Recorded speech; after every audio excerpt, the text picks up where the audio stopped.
Alright, welcome. So in this video I want to show you how I've got this health bar working on my archer. I'm going to move it over to my tower and my footman as well.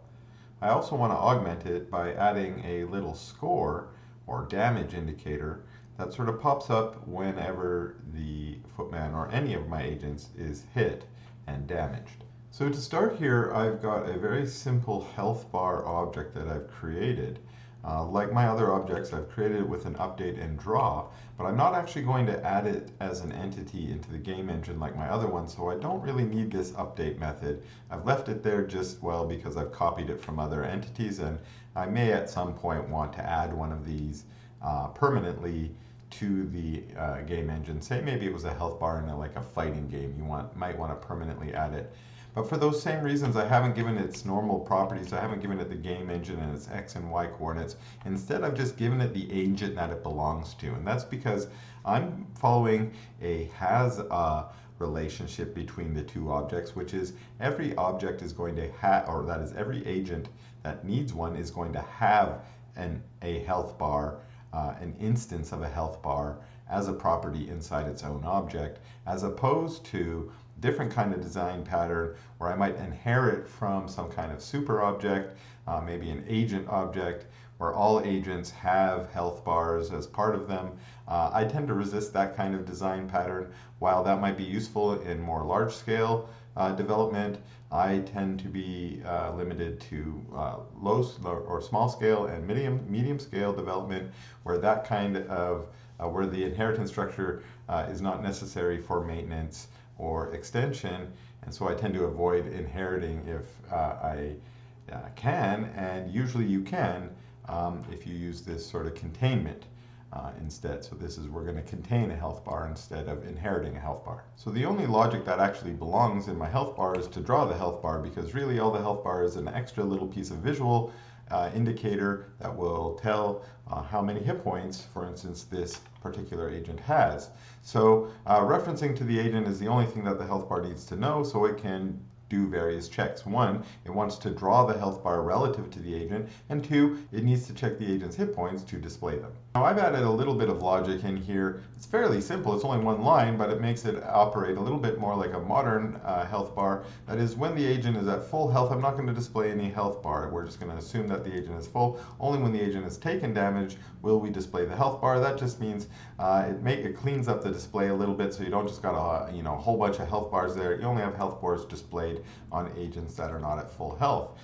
So that's that line, and now all I've done is calculated the ratio. That's just because I'm going to use this more than once, and I'm going to draw a little black outline around my health bar. That just makes it look a little bit nicer. If you actually had maybe an image template that you could put on top of the health bar that gives it a nice border or something cool, you could do that as well. And then I'm going to fill it in, and again I'm going to try and simulate a more modern health bar. Instead of just making it green, I'm going to use the question mark operator here. If my ratio is less than 20%, if I'm at less than 20% of my hit points, I'll be red, I'm in danger. If I'm less than 50%, but not less than 20%, I will be yellow, I'm in warning, and otherwise I'll be green, sort of kind of healthy.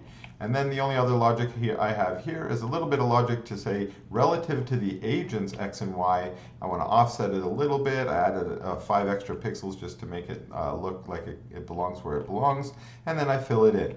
The only other place I have here is I've added the ratio in here in my width calculator here to see how wide my hit bar is. That way I only fill it up as far as they have hit points, and that's of course the goal. That's what we want the health bar to do. So otherwise it's fairly straightforward. It's really easy to use my health bar too. Inside my archer, I just create the health bar. Now the health bar needs a reference to the agent that it belongs to, so we just pass the archer back into the health bar. And then I only need to do one other thing, which is right here at the bottom. I make sure my health bar gets to draw itself whenever the agent draws itself. Now I've put it at the bottom of the agent's draw because we want the health bar usually to be drawn on top of the agent, not beneath it. So the benefit of having this has-a or contains design pattern is that now if I want to make my footman also have a health bar, it's going to be as straightforward as copying out this line here and this one as well. Alright, now it looks like both our footman and our archer has a health bar. As simple as that. Let's see if we can add one to our tower now. Alright, looks like we've got a tower health bar working as well.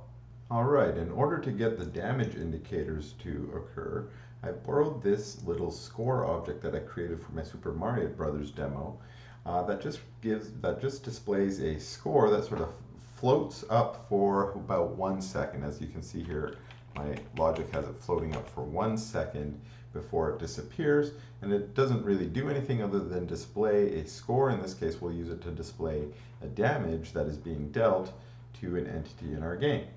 The behavior of the score object is actually very simple. I just use this velocity, which is the y velocity of -32, to have it float up, and I can change that, of course, and I just draw the text using the simple fill text as we draw up. The only other logic that we have here is just to check that after 1 second we will remove it from the world.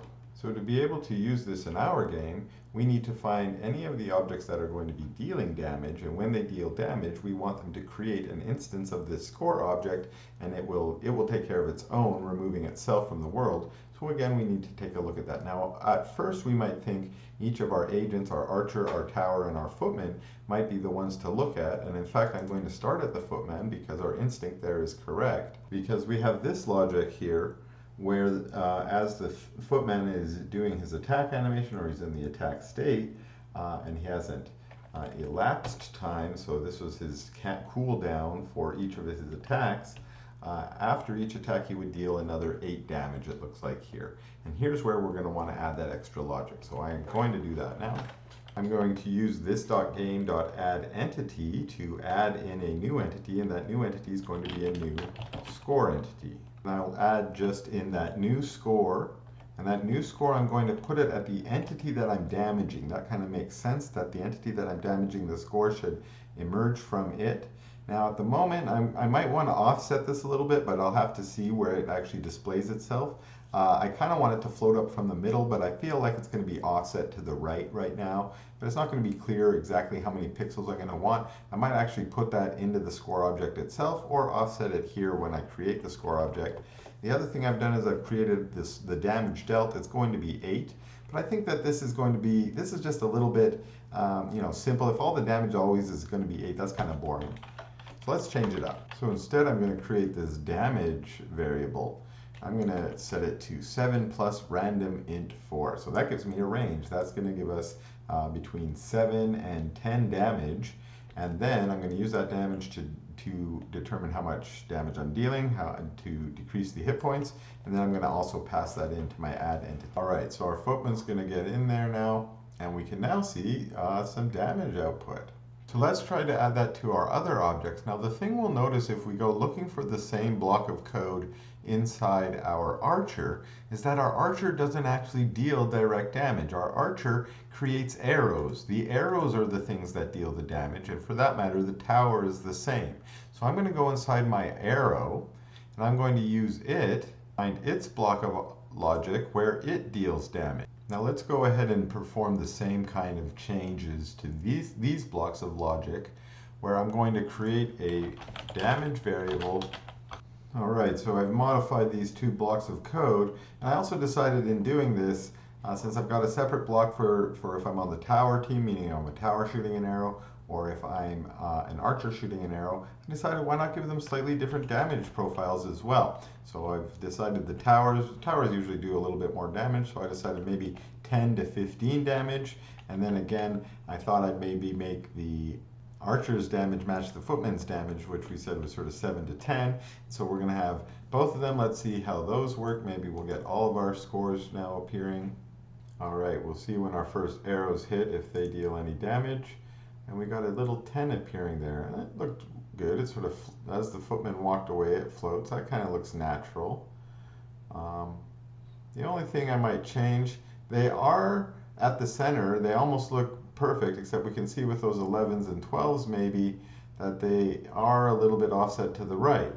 And the one challenge that we are going to notice here is that when we draw our text like that, if we don't know ahead of time how many characters wide it's going to be, it's going to be challenging to calculate that offset. Now, this was common in the older games. You'll notice the font that I've chosen is a font similar to the original NES fonts, and this font has a fixed pixel width for each character. This is actually something that is convenient because it means that no matter which pixel you're going or which character you're printing, you have a predictable width, and then that way you can predict your offset a little bit easier. And so I'm actually going to do that. So while I could go to each place where I actually create a instance of the score and try and calculate this offset, it actually belongs better right inside the score. And in my original Super Mario Brothers demo code, I had a little bit of a minus here or something where I calculated my offset.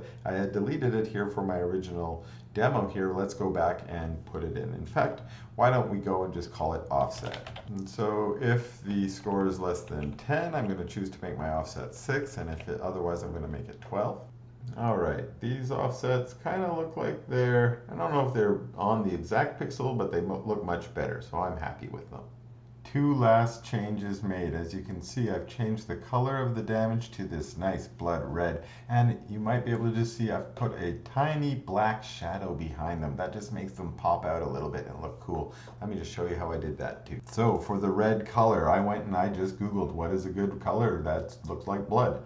And the Google told me for blood red, you should try 183.33, which are the RGB values that they told me. So I just plugged them in. Now I've got this little helper function here that I usually just package and carry around with most of my projects because I use it so often, just like the random int that I was using above.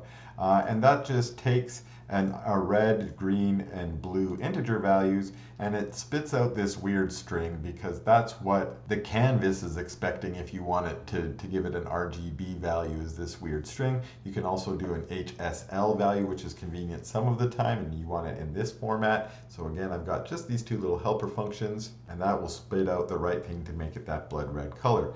The other thing I did is I just decided, well, why not before drawing the red one, if I want that shadow, I'll draw a black one. And as you can see here, all I did is offset it by 1 pixel so that it gives us that little shadow. And I asked myself, should this be 1 pixel or 2? And I guessed 1 because I'm working with just 12 point. I thought 1 pixel was probably all I need, and that looked probably just right. But go ahead and fiddle with it on your own to try and make it look the way that you want it as well. Alright, I hope that this video will help you add damage indicators and health bars to your own games. So thanks a lot for watching, and we'll see you in that next video.